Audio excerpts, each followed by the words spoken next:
So, this is the sixth season of In Conservation with, and for those who don't actually know about In Conservation, in fact, let's start again. For those who don't know me, my name is David Lindo, also known as the Urban Birder, and In Conservation with was born out of a situation called the pandemic, which most of us went through. And I was incarcerated in my flat back in 2020 on my own in Spain, not even able to speak to the neighbors because my Spanish was so rubbish. So I thought, why not try and talk to the world? And I thought of this whole idea of having people who are movers and shakers within the world of conservation on to talk to for an hour to ask questions that maybe other people don't ask, but certainly questions that I wanted to find out about. And it's gone from strength to strength. So I'd like to thank everyone who's here today to actually for actually coming to watch this, and also thanking those in the future looking on YouTube and seeing this. If you like In Conservation with, please like and subscribe and send a message to all your friends to say that they should have a look as well. This season's also sponsored. It's brought to you by Kowa Sporting Optics, or Kowa, the manufacturer of the world-renowned Promenade series of spotting scopes, and also Birds, Wildlife and Nature, the tour company that strives to deliver the best of birding and wildlife watching throughout the world. So thank you guys. And without any further ado, I must introduce you to my good friend, Kate Bradbury. Kate and I have gone back a long way, but Kate, how are you and where are you? Hi, David. I'm good, thank you. Thanks for having me on again. I am in Brighton, where I was last time, I think. Yeah, I mean, we've known each other for many years, but Kate has actually been on In Conservation with twice now, in 2020 and 2021. The difference here, A, you have yet another new book, which is brilliant, but B, for the first time in these three occasions, you and I are going to talk for a full hour, because previously, back in the old days, we had people talking as well, people, the guests, watching live could come and talk as well. But on this occasion, it's going to be you and I, just you and I, Kate. No pressure. And we're also here to celebrate the fact that you have a new book out. The book's called One Garden Against the World.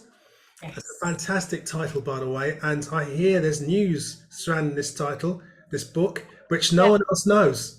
no one else knows. So today I've been shortlisted for the People's Book Prize, which is very exciting. And it's called the People's Prize because everybody has to vote for it in order to make me win. Does that make sense? So yes, if anyone is minded to vote for me for the People's Book Prize, One Garden Against the World, I'd be eternally grateful. Thank you. Well, I'm expecting everyone here tonight to be voting for you. I will certainly, for sure. I've got a couple of aliases, so they'll be voting as well. Mm. Um, just to give you the background, I mean, I know Kate's been on twice before, but some of you may not know Kate, especially if you're watching this in the future. Kate is an award-winning writer specializing in wildlife gardening and is the author of The Bumblebee Flies Anyway, Wildlife Gardening for Everyone and Everything, How to Create a Wildlife Pond, and The Tree in Your Garden. She is the wildlife editor of BBC Gardeners World magazine and has a regular country diary column in The Guardian. Kate also writes regularly for the RHS, the Royal Horticultural Society, the Garden magazine, the Wildlife Trust's Members magazine, and BBC Wildlife. Her garden has been featured as part of BBC Springwatch Garden Watch campaign, and she and her garden have also appeared on BBC's Autumn Watch and Gardener's World, no less. Kate is a patron of two charities, amphibian and reptile charity Frog Life and bumblebee charity Bumblebee Conservation Trust. She is also an ambassador for the Royal Horticultural Society, the RHS, and conservation charity Butterfly Conservation. And as she said earlier, she lives in Brighton. Brighton's a big place now, isn't it? Because It's very big. very quite a few different cities. I noticed you are involved with two charities. Is that a choice? Because I would have thought that you would have probably been sort of invited to patron other charities. Because, for example, I think I've got about 6 or 7 charities I'm involved with. Um, no, at the moment it's just those two.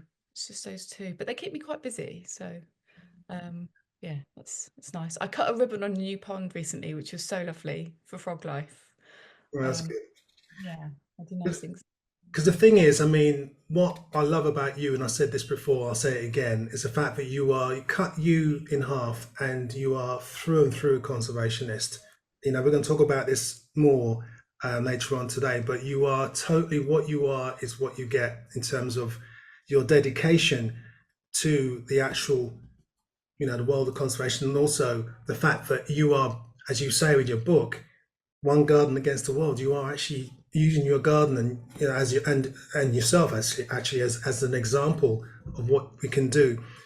But the question I want to ask before we even start talking about the whole idea of your book, I guess this question should come at the end, but why is it that we as a population, as a society, why don't we love our environment? What's the problem? What have we got against the environment? Oh gosh, that's such a hard question. Um, I don't know. I can't make it out. Um, if we loved our environment, then we just wouldn't be in this mess, would we really? Um, I just, is it the detachment? Is it that we've just spent years, well, decades, centuries, just evolving away from the natural world that we feel that we don't need it anymore and we don't care about it, we don't respect it. Um, I don't know. I wish I knew, because then maybe I'd be able to fix it. But part of why I've written the book is to sort of encourage people to connect more with their gardens, and with the hope that the greater the connection they have, the more they'll care, the more they'll do for the climate and biodiversity crisis, and just the spaces outside our back doors, just the species that we share our homes with, really.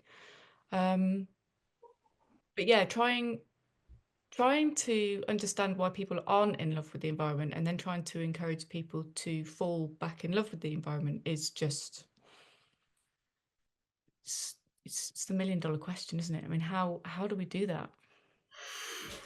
Yeah, I guess, well, the likes of us are trying to do that in our own ways, aren't we? But reading your book reminded me, and I say this every time I see you, but it reminded me of when I was a kid and the fact that I had this relationship with my garden, my mum's garden, in that I would treat it as a nature reserve, even though I didn't realize I was doing that. And I would plant plants, seeds I found in my primary school. I created a pond, not knowing how to do that. I didn't realize you had to line it, and it became a marsh instead. And it became my little wilderness where I began finding things like cuckoo spit and, watching bumblebees, not knowing what they were, but just realizing that it didn't take much to attract this kind of wildlife to an urban garden. You make a point in your book. In fact, let's talk about your book firstly.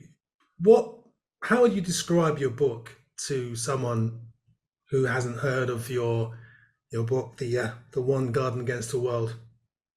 I like to describe it as a cross between so Silent Spring meets My Family and Other Animals. So you've got like the big sort of conservation message, which can be quite, I sort of don't hold back in some parts of the book, but then there's lots of other spaces where I'm just getting very excited about hedgehogs, and black redstarts, and curlews and things. So um, yeah, that's how I describe it really. It's part memoir, it's part call to arms, it's part sort of how-to guide really. And the aim of it generally is to inspire people. It's just to get people connected and to hopefully, I mean, my dream is there's 30 million gardens across the country. And that if I can inspire even half that number to do some to use their gardens to help biodiversity, to help wildlife, to help our poor bumblebees that had such a terrible year this year, and our butterflies, and you know, all of these really awful things that are happening, that actually we can't fix everything, we can't, but we can do quite a lot in our gardens. And if we all work together, what would that look like? I think that would be quite amazing. And the more we do in our gardens, the more connected we are, then the more we're going to vote for things to be done on a bigger scale, the more we're going to appreciate, the more we're going to donate to wildlife charities, all of those things. I think it all can start and it can trickle up. So that's what the book is really. It's basically just me just desperately trying to poke people into doing more. There's been a general, I guess, increase in people's awareness. I suppose if you look at the general election, I mean, the Green Party, for example, got more seats than Mm. ever. Even though I felt that when they were campaigning, they didn't really talk about that stuff. They were sort of falling into the trap of talking about what everyone else was talking about and not sort of concentrating on the environment. But that being said, they still did a good job and they had a good showing, which means that people maybe are switching on a little bit. But I mean, in your book, you talk about the destruction of green spaces in urban areas, and I mean that's something I see all the time, and it's just so upsetting. I mean, you do talk about various councils, wantingly destroying things. I mean, can you? I know we're all probably very aware of it, but can you give us a couple of examples? Uh, so I use Sheffield as an example, don't I? About all the tree felling they did. Was that 2017, maybe? Um, and in that instance, it was really terrible. But the community all got together, and now Sheffield has got a special status, as sort of being a sort of tree protector city, thanks to the efforts of the community to stop the council chopping the trees down. They were only chopping the trees down to save money. They were chopping down the mature trees, in order to plant immature trees, which was just going to save loads on maintenance. They weren't chopping them down for really valid reasons. Um, then there was the Plymouth Council that ordered the felling of 110 trees in the middle of the night, so nobody would notice or nobody would be there to complain until it was too late. And then I start the book with, when I was in my early 20s, I lived in Manchester, and obviously in your early 20s, you go out a lot and you're out at sort of 3 in the morning quite a lot. And I used to see hedgehogs on my way home in this really urban, I lived in the city centre in this little block of high-rise council flats, and in the sort of scrubby, sort of neglected grassy areas around the estate, there were hedgehogs and they were always really magical, as I was sort of stumbling home. Um, and I later found out, not too long ago actually, I found out that there'd been a big sort of development on that area. The council had sort of got a PPI, and they'd bulldozed loads of that sort of neglected land, and they'd built more car parks. They'd done all of these things again in order to save money or make money, or or whatever. And the hedgehogs, someone that I know who still lives on the estate, kept finding hedgehogs out during the day. She found 10 dead hedgehogs, but managed to save 7 and just had to relocate them because it just wasn't a suitable habitat for them anymore. Um, so yeah, I think in terms of urban development and everything, we just think the wrong way about these things. We never think about hedgehogs. No one ever thinks, oh, hang on a minute, what if there's hedgehogs there? Or they'll do an ecology survey, but they'll deliberately do it in winter so they don't find anything, so they can just carry on bulldozing without any um, you know, protections. Um, and I think, as a society, as a people, we just need to think beyond ourselves and just think, who else lives here? I don't want urban spaces to be devoid of wildlife. I don't want to have to move to the country just because I enjoy seeing birds. I want, our cities could be absolutely rammed with wildlife, and nature, and that would all make us feel better and have lower blood pressure and deal better with the ridiculous things we have to deal with on a daily basis.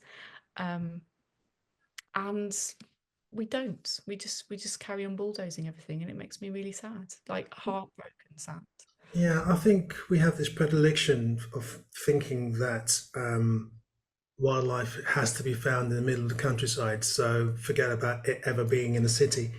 And I've seen in my work then still to this day people are surprised or don't think that it's worth even thinking about wildlife in cities. I was surprised the other day, for example, looking at Twitter and seeing BBC Wildlife magazine actually, funny enough, talking about Manchester and saying, oh, to see great wildlife you need to outside the city, you need to go wherever. And I wrote a comment and said, well, actually you don't need to go anywhere, there's wildlife all around us. I mean, I was surprised them of all people talking about that.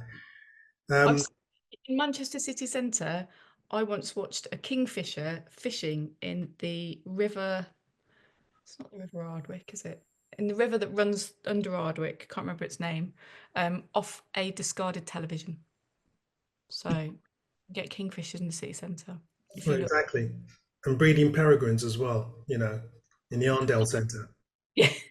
And in Brighton this week, we don't get swallows and house martins breeding here, but as passage migrants, they all stop off in Brighton for a few days before heading south. And so, we still need, as gardeners and as conservationists, we still need to have that habitat there for the insects for them to feed, so they have full bellies before they cross the channel. I mean, like the skies are full of house martins and swallows above me at the moment, and it's gorgeous. Um, and I think we just need to look after them better. Just need to look after everything.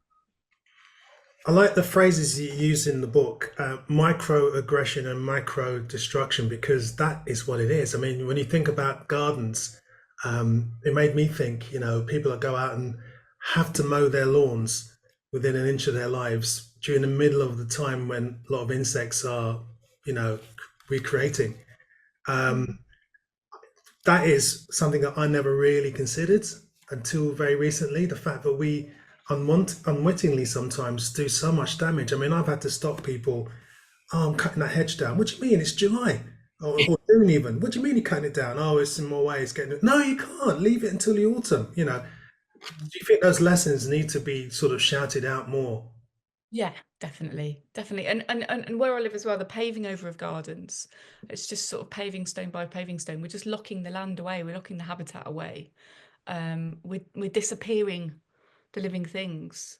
Um, and just things like the bees had a really terrible time. The bumblebees have had a really bad year. And when you sort of break it down, the bumblebees had a really bad year because it was really cold and wet just when they were starting their nests. And bumblebees need to keep their nests at a sort of very stable temperature between 25 and 32 degrees Celsius. So really what they need is loads and loads of flowers nearby so they can nip out and come back in to keep their nests warm. And the more paved gardens we've got, the more plastic grass we've got, they have to travel further and further to get their flowers. And then when you add in the rain that makes that they don't fly in, and then when you add in the fact that one of their favourite flowers in urban areas is crocuses, which completely get destroyed by rain. Suddenly they have to travel further and further and further. And I think just if more people just understood these little these sort of sequential reasons why we're losing so many species, why so many species are declining, surely more people would come together and say, do you know what, I'm just going to plant loads more flowers because I don't want bumblebees to die in spring. um, but it's just like hitting my head against a brick wall sometimes. Yeah, you made a really scary point that 1 in 10 households' gardens are coated with astroturf. And Mm. I just feel like vomiting whenever I see one, especially if I'm on a train and it goes past a bunch of gardens, back gardens. And I've over the years been doing that and noticing that fewer and fewer gardens look nice. All of them very kind of manicured, or with the plastic grass, or with just sterile wooden fencing, and they're the people that often wonder why there's no wildlife, and they're Mm. the first people to point the fingers at things like sparrowhawks and magpies as being the reason. I just don't understand. I think personally, and I've always been going on about this, so please excuse me if I'm boring you again, but I just find that there's not enough, that the broadcasters, the people that are setting the scene for us in terms of our natural history sort of feed, that they're just showing us still sort of hell bent and showing us stuff in the Serengeti and places like that. But I don't talk about what's on your doorstep, and they don't talk about what's on your doorstep and how it's connected to the Serengeti. I mean, I say it all the time, but I'm afraid it's just as relevant now. Mm. Yeah, definitely. Yeah, and just the connection as well between gardens. There's so much we can do. I'm involved with NEP. I don't know if all of your um, viewers are familiar with NEP. I'm sure they are, the big rewilding site in Horsham. And I'm there. I'm actually an ambassador for their Wheel to Waves project, which is this amazing wildlife corridor they're trying to do. I mean, loads of really good things are happening, right? And we have to celebrate that and not get too miserable about the bad things that are happening. But yeah, the Wheel to Waves corridor is trying to establish a wildlife corridor between NEP in the Weald, in the sort of Sussex South Downs, all the way down to the seafront, in Climping.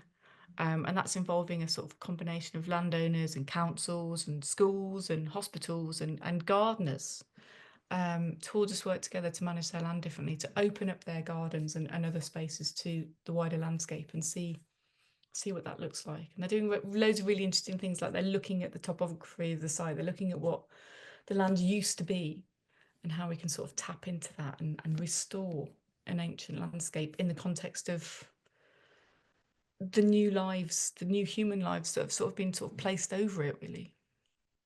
Yeah, for those who don't know, the Knepp Estate, which is, as you say, in Sussex, it's a brilliant example of rewilding, isn't it? I think Isabella Tree and her partner um, were Charlie the Burrell. people. Sorry? Charlie Burrell, Yeah, Lord Burrell. Yeah. they both kind of converted a farmland area into what should have been, a natural area. They've made it back into a natural area, and all of a sudden, without realizing how quickly it will be, they've suddenly got things like nightingales and turtle doves and other wildlife repopulating from nowhere. And I think this is a really nice idea to have a contiguous sort of stretch of land from there to the Mm. coast. And I think, I think it's a really fantastic idea. But going back to your garden, in fact, going back to anyone's garden, when I looked at your book and read your book, it made me realize that when I was a kid with my mum's garden, or my garden, I suppose, it was my world. It was my conduit to nature, but it was also, I guess, reflecting the world, wasn't it? Because, you often think that what can I do? How can I make a difference? What can I do? One thing that I think comes through in your book, your passion, of course, but also I think it hopefully makes people think that even if they kept just 1 square foot of their garden wilder, I mean that's a veritable jungle to an invertebrate, isn't it? Yeah, absolutely. Absolutely. Um, and I think that whole thing of like, what can I do is really poignant because there's so much stuff that we can't change. There's so much, I mean, God, all the stuff that's going on at the moment that's just hideous.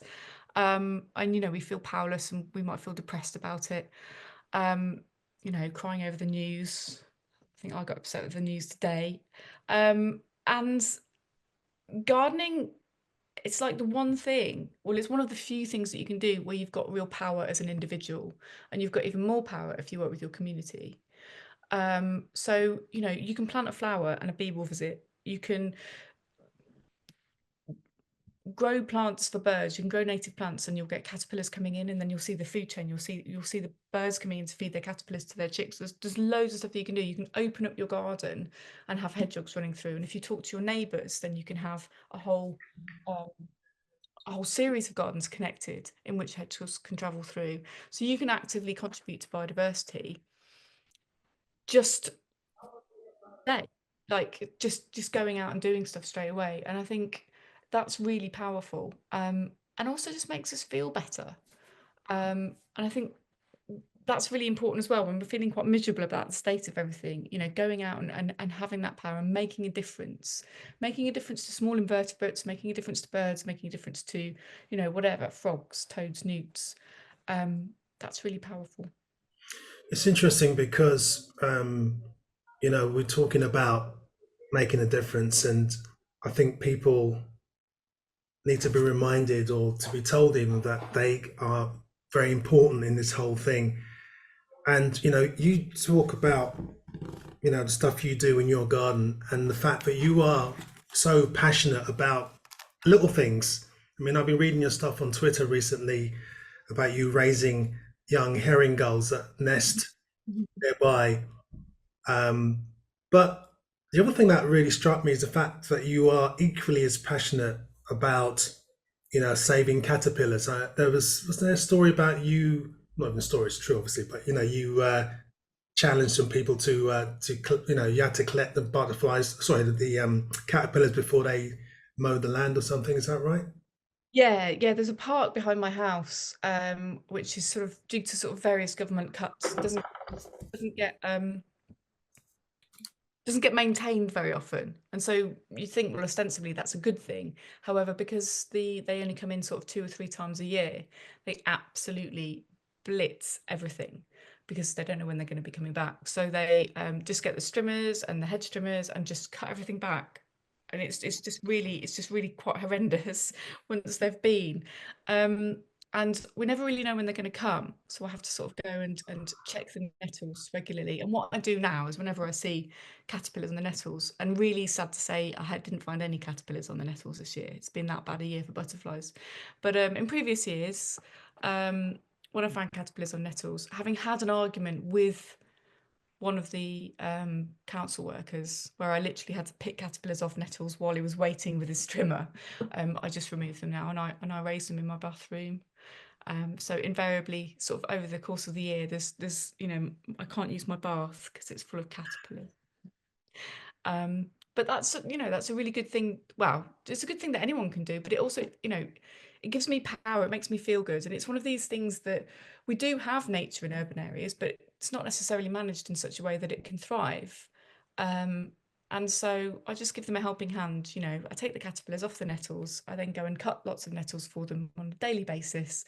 My hands are just torn to shreds, and that's fine.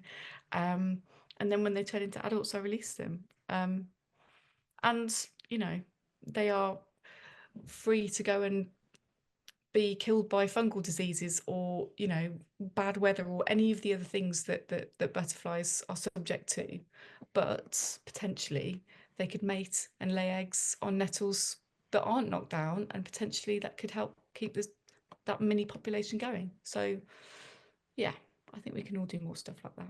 I mean, the 40 caterpillars that you save are 40 butterflies that, at least, as you say, make it to adulthood. But I don't understand some of these councils because, they come with their sort of sweeping scenarios like you just talked about, cutting down everything regardless of what time of year it is. Surely these people, these councils are guided by ecologists. And I'm going to say something quite controversial. I am not, until you prove yourself, I'm not a massive fan of ecologists. As soon as someone tells me they're an ecologist in that field, I'm already up because I'm thinking.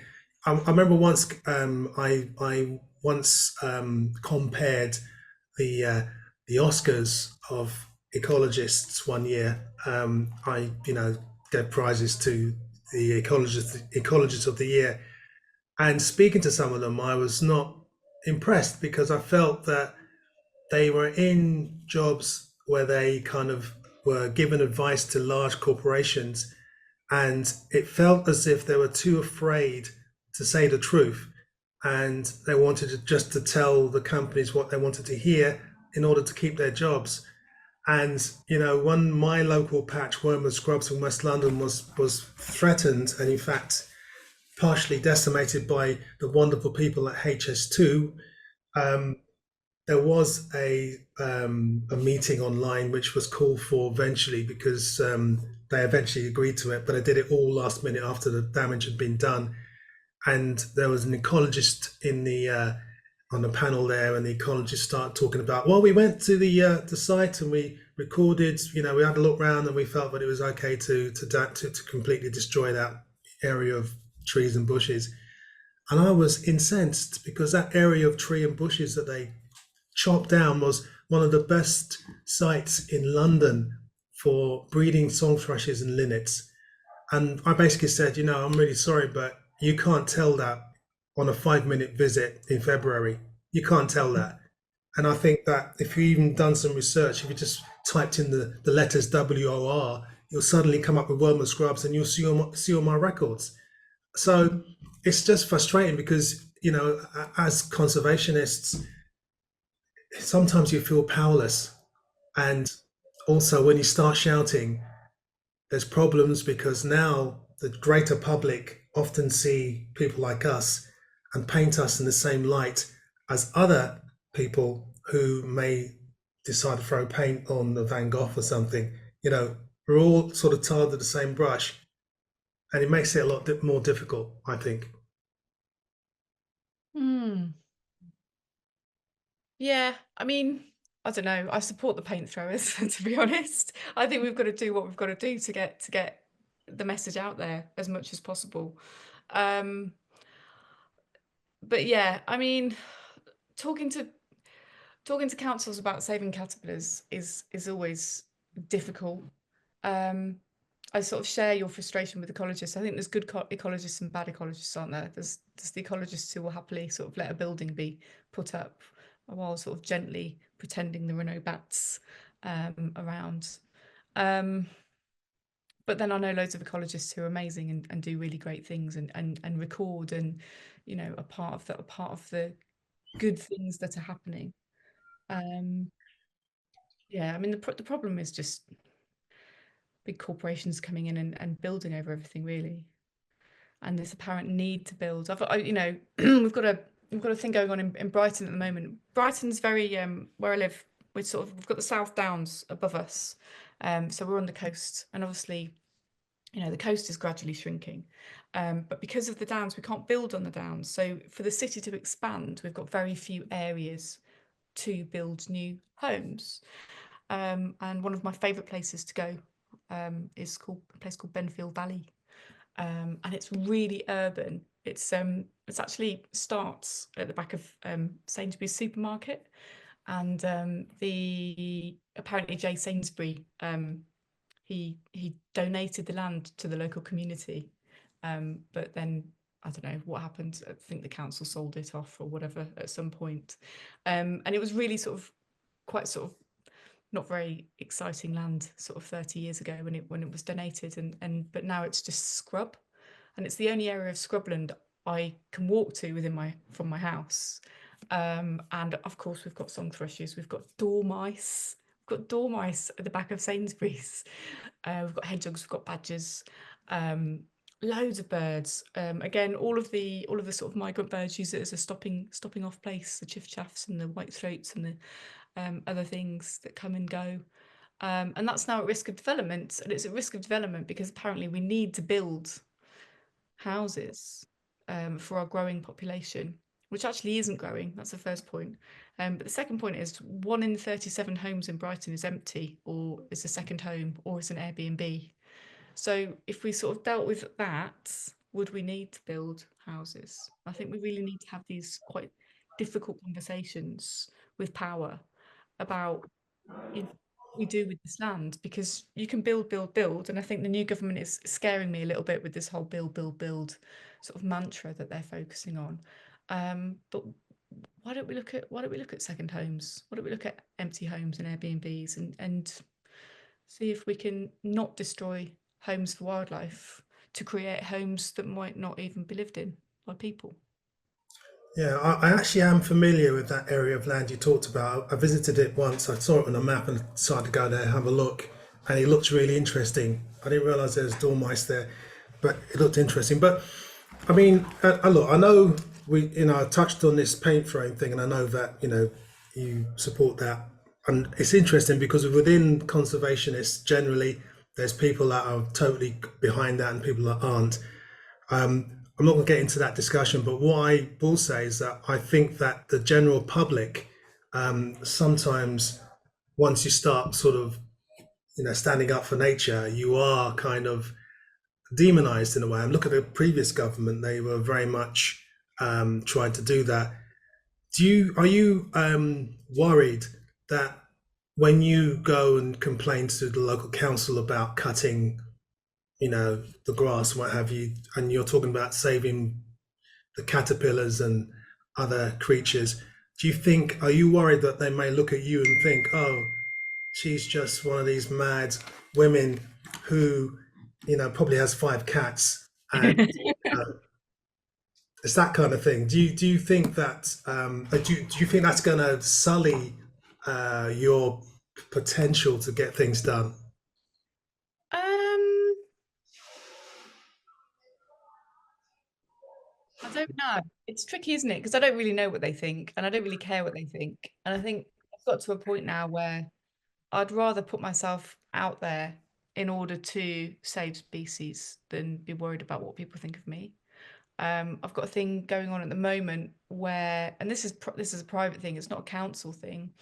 There's a road near my allotments where there's loads of swifts nesting. All the houses have got these lovely sort of 1930s gables with sort of faux Tudor stripes, and um, and the swifts all nest in the gables. But it's really trendy at the moment to cover up your sort of original gabling.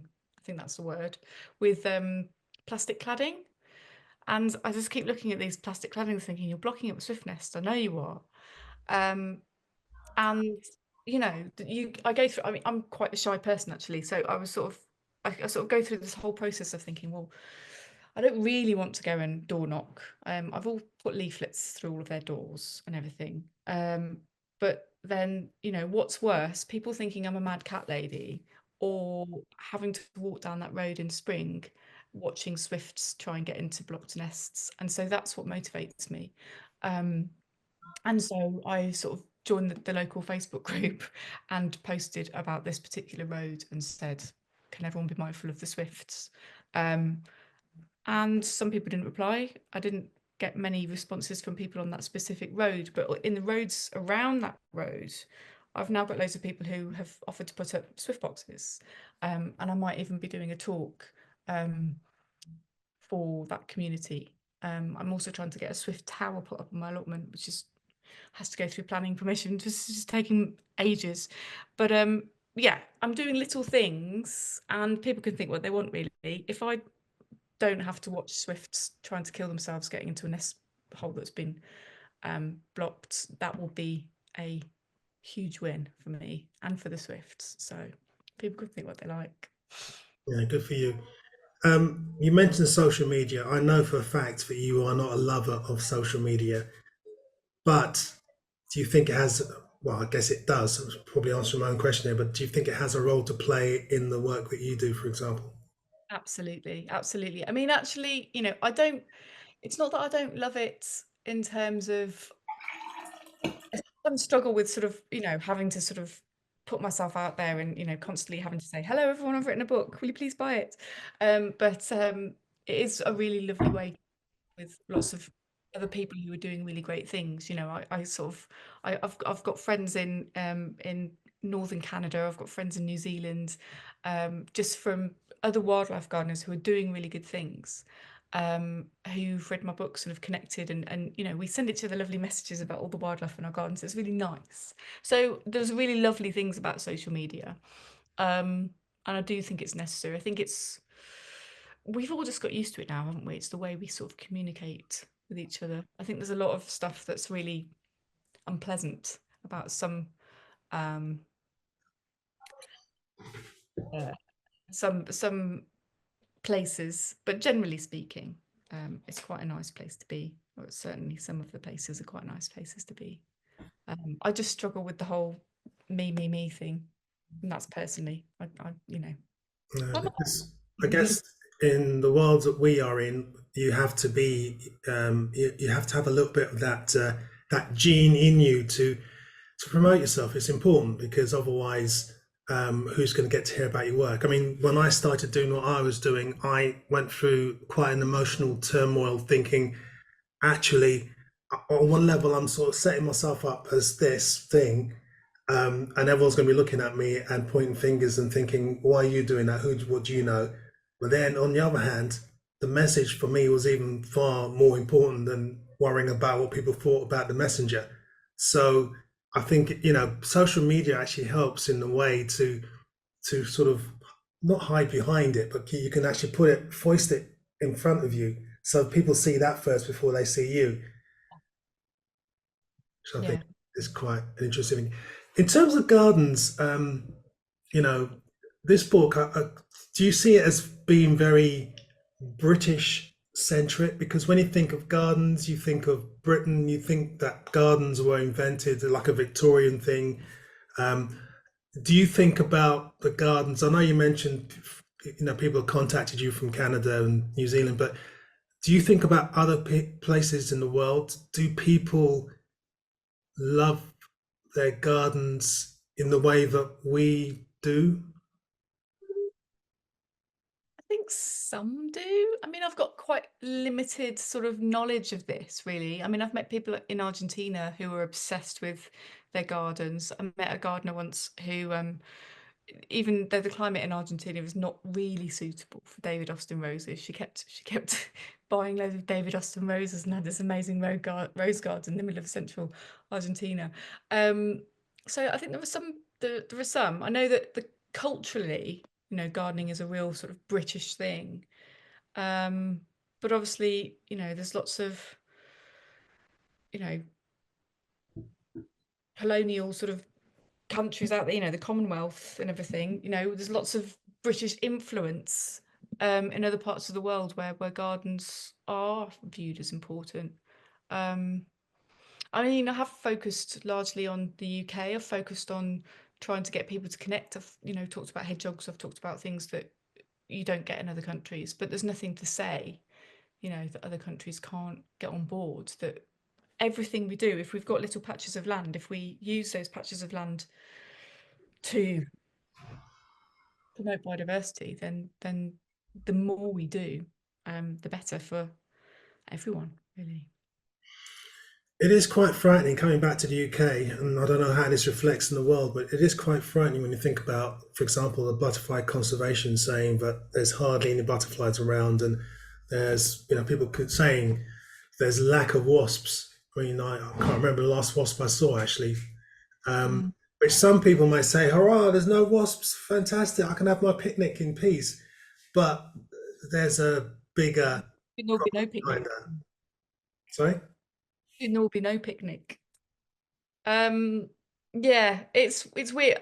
Wasps are another species that they come out in sort of mid-spring. So they will have come out of hibernation just as the weather got really cold and wet. And again, they have to maintain their sort of embryonic nests at a certain temperature. So they need to be constantly going out. And wasps, obviously, as we all know, are carnivorous, so they feed grubs to the young in the nest.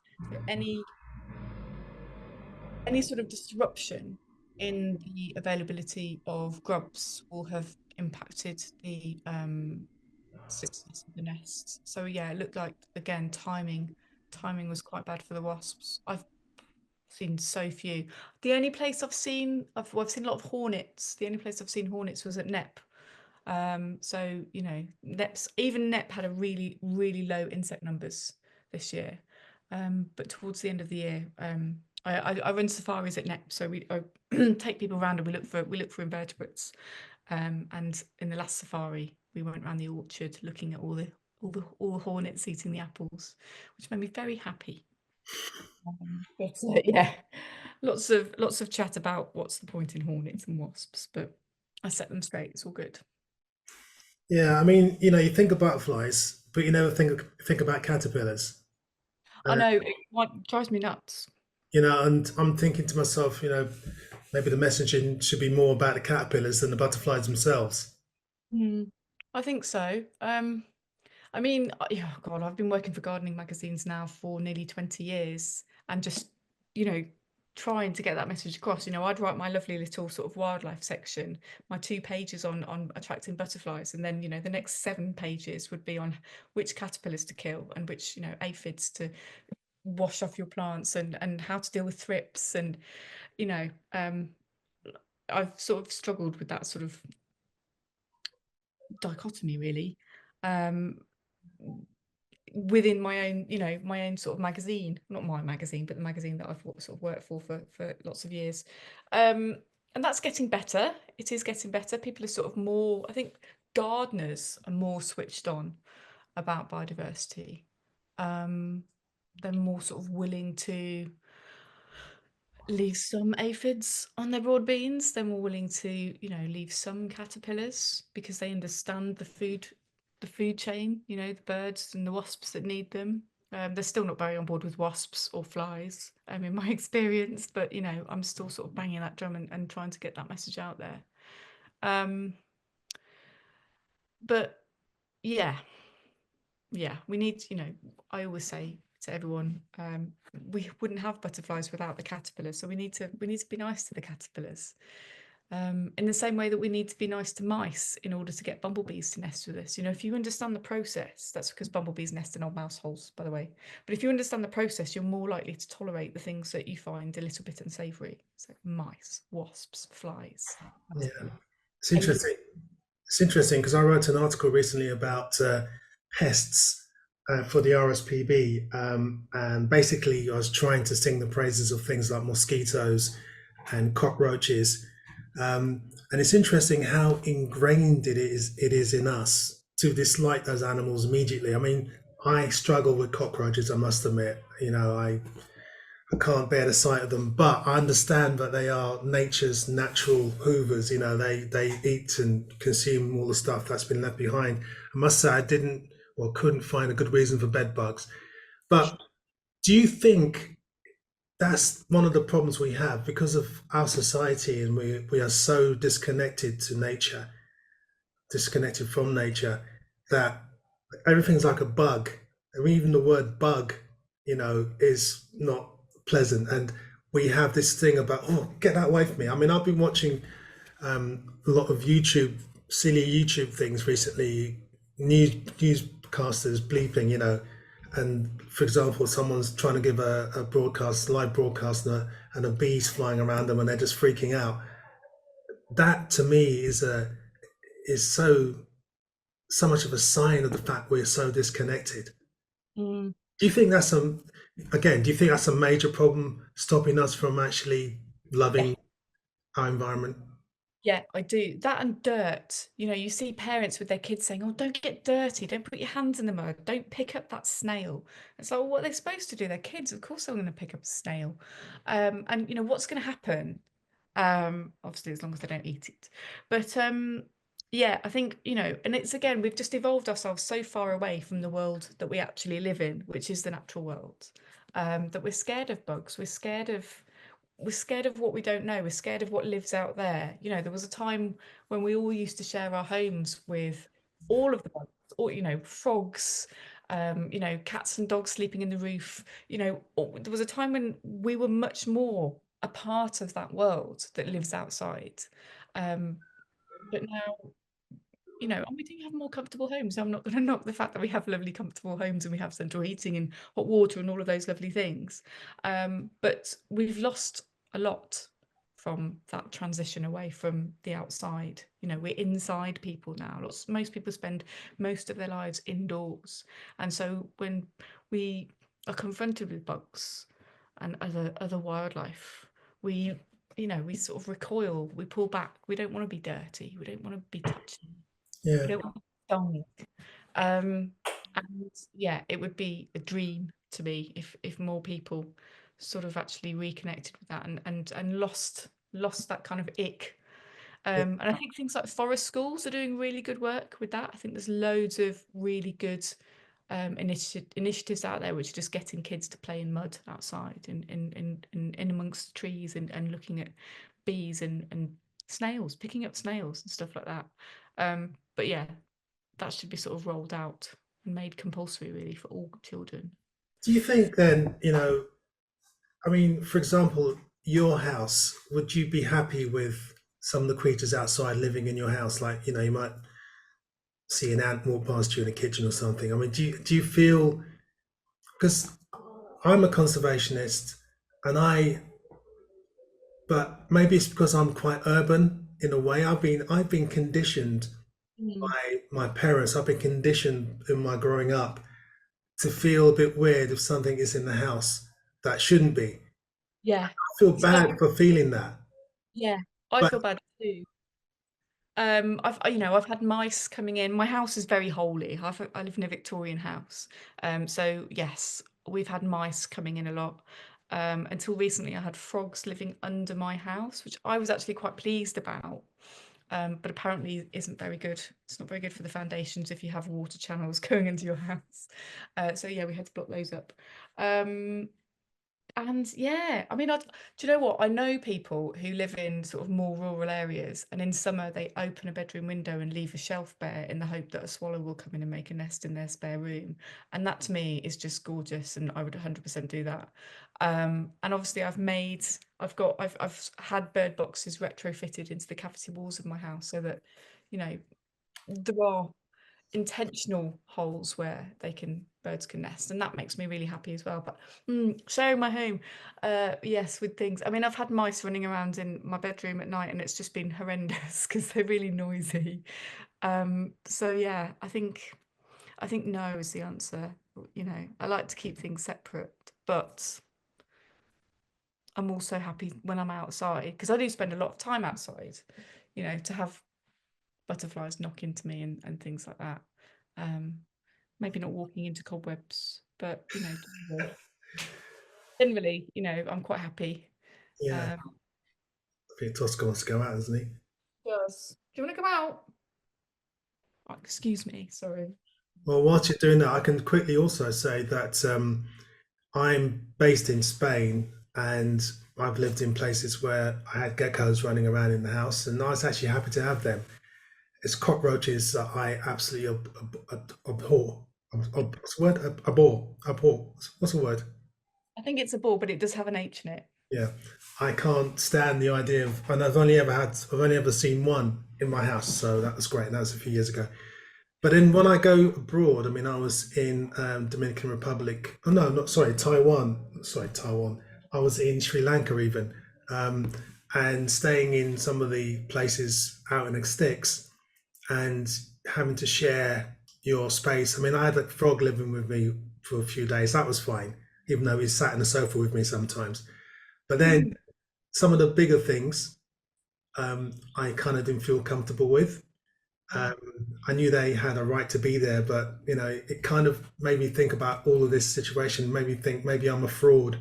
You know, I mean, Yeah. you're looking at the man that once did a BBC Spring Watch program, and they said to me, "David, can you hold that harvestman?"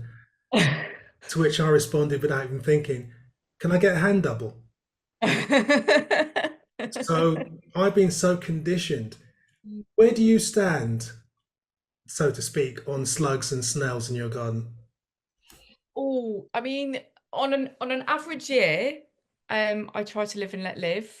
But this year has been insane for slugs and snails. It's almost like every bee and butterfly that died sort of came back reincarnated as a slug or a snail.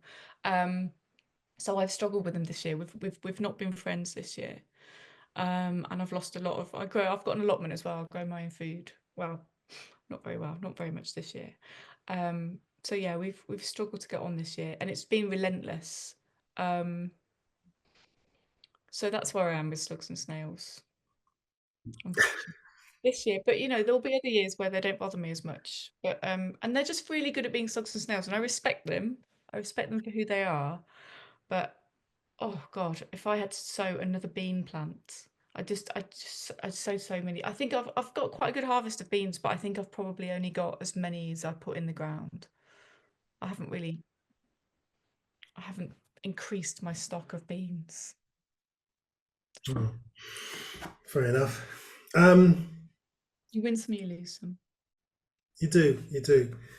I think it's been really fascinating. I mean, this is a subject we've just basically skirted the surface of, Mm. and I'm really happy that we've had a chance to talk for a full hour as opposed to for a short period of time and then moving on. Um, I mean, the one question I wanted to ask was more of a personal question. You're a vegan, yeah? Nearly, nearly, mostly on a date. I'm not vegan, um, but mostly. Because I just wondered, being nearly vegan must be a bit harder now in the UK because I was reading recently about shops carrying less vegan product because it seems as if the bubble has burst a bit on that.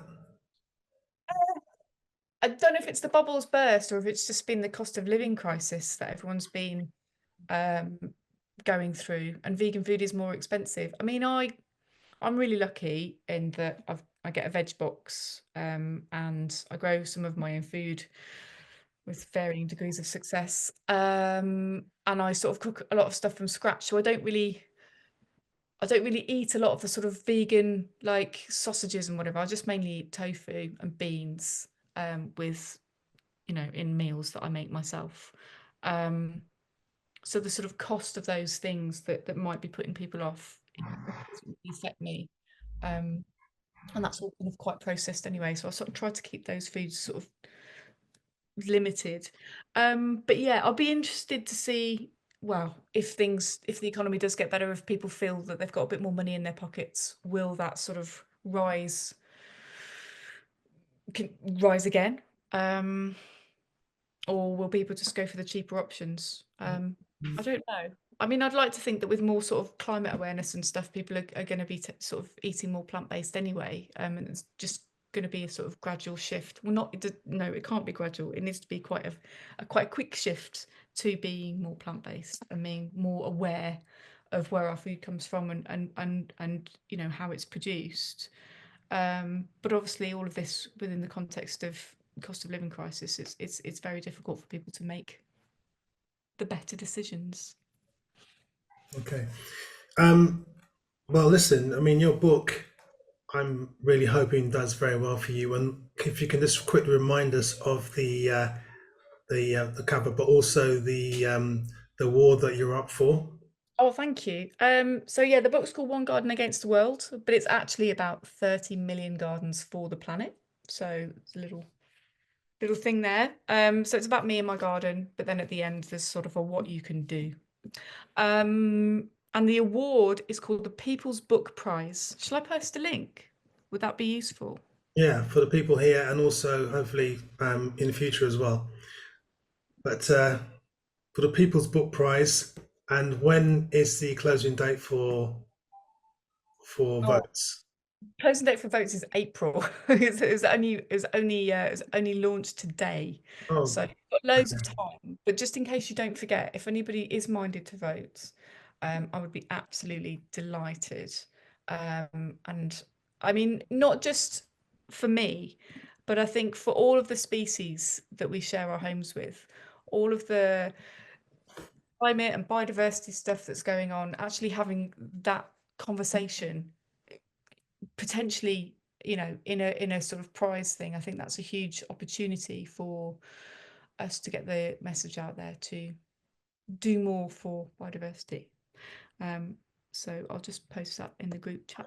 Thank you very much. Superb. Okay. Well, listen, I guess at this juncture, I'd like to thank you for sparing your time to come and see us here on In Conservation with. Thank you Okay. so much for having me. It's always lovely seeing you. I'm looking forward when I come back to UK to hang out with you and go birding and looking at some plants as well and invertebrates. Um, thank you all.